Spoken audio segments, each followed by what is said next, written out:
Now to Capitol Hill, where today senators questioned several nominees for key posts in President-elect Trump's incoming administration, including his Attorney General pick, Pam Bondi, and his Secretary of State pick, Senator Marco Rubio. Nikole Killion joins us now from Capitol Hill. Nikole, good to see you. I know it's been a busy day up there, a lot of nominees getting through these committees.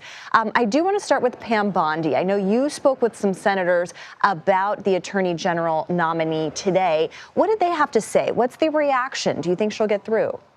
Yeah, well, just to be clear, we were talking about 6 confirmation hearings, all almost happening at the same time. But yes, most of the attention was focused on Attorney General designate Pam Bondi, the Attorney General from Florida, or former Attorney General from Florida, who by and large received a pretty welcome reception from senators, but certainly a lot of tough questioning on the part of Democrats as to whether or not she would maintain her independence from the incoming president, which is something that she said that she would run the Justice Department independently. Take a listen to both Democrats and Republicans that I talked to about some of their takeaways and concerns. The bigger question is she prepared to risk her job as Attorney General saying no to Donald Trump?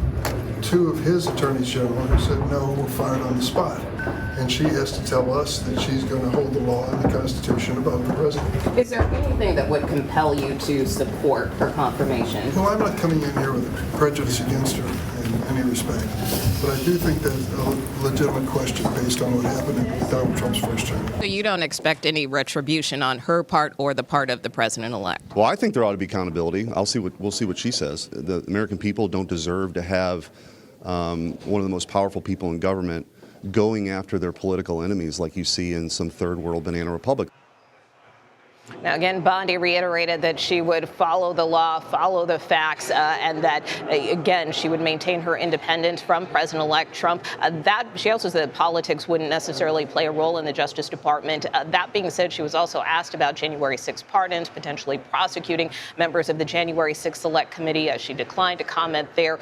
She was also pressed about the 2020 election as well and whether or not she accepted the results. So there were a lot of touch points there, but most interestingly, a lot of the questions weren't necessarily centered on Bondi, but also Kash Patel, the president-elect's pick for FBI director. A confirmation hearing has yet to be scheduled for him, but we did happen to catch Kash Patel in the halls along with Senator Tom Tillis. Take a listen to that exchange.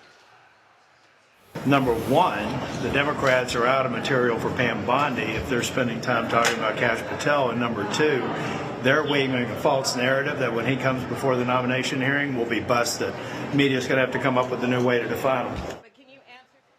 So Patel declined to respond to our questions when I asked what he made of the fact that his name kept being brought up over and over during Pam Bondi's hearing. But that being said, certainly there are a lot of questions on the part of Democrats about how he may run the FBI potentially if he were confirmed, if he's going to do away with it. Is he going to pursue enemies on his so-called enemy list, which he has talked about before? Those were also moments that came up during the hearing, with some senators calling on Pam Bondi to disavow some of the comments that Kash Patel has made. But she stood by him, saying that he was a career attorney and a public defender, someone very familiar with intelligence.